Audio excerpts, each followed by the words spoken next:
Suppose we have a collection of data points scattered across the xy plane. Some of the points lie close together while others are far apart. We can pack these points into clusters. One of the simplest and most popular algorithms for carrying out this task is k-means clustering. The idea is simple. First we take the dataset and choose the number of clusters we want to find. We will call it k. Practically there are systematic ways to choose k, but for now we will keep things simple. Next, we generate k random points called centroids. These centroids represent the center of each cluster. For each data point, we compute its distance to each centroid and assign the point to the nearest centroid.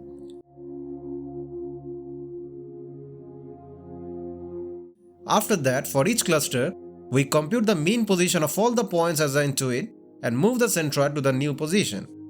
Having done that, we repeat this process until the centroids stop moving. It may take several iterations for the clusters to become stable, as some points may move to a different cluster after updating the centroid positions. To implement this algorithm, we need a way to measure the distances between points.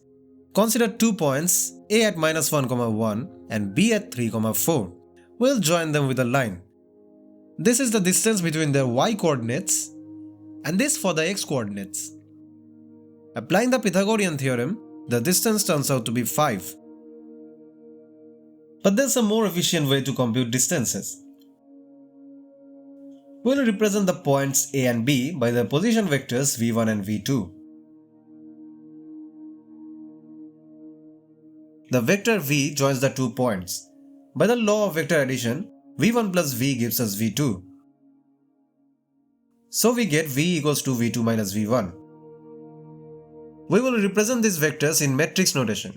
After computing vector difference, v is 4, 3. The difference between the points is simply the magnitude of the difference vector, which is 5. We get the same outcome, but this time we can compute distances between multiple points in parallel. We can compute the distance using norm function using NumPy's linear algebra module.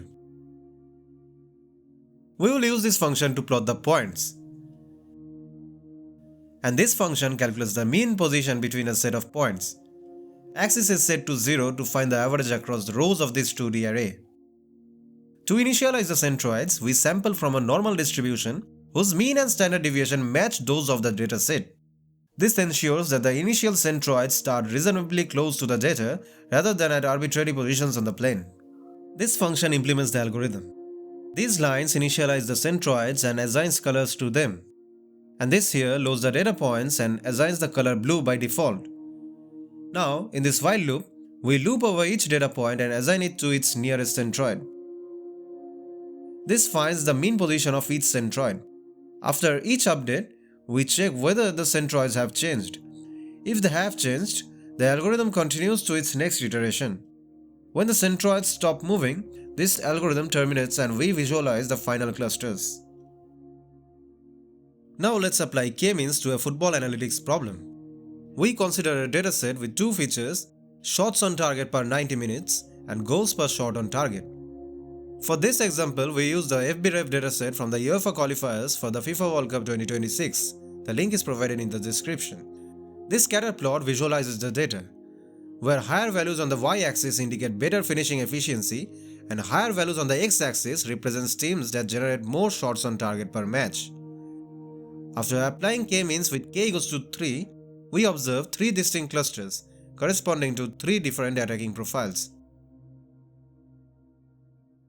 K-means is fast, intuitive and simple, but it requires choosing the number of clusters in advance and struggles with complex or overlapping structures. In future videos, we will explore better ways to optimize this algorithm, combining k-means with dimensionality reduction and study alternative clustering methods like DB-scan and hierarchical clustering. On this channel, we explore mathematics, coding and machine learning through real football data and case studies. If you enjoy this visual approach of learning through the lens of football, consider subscribing and being a part of the journey. Thank you.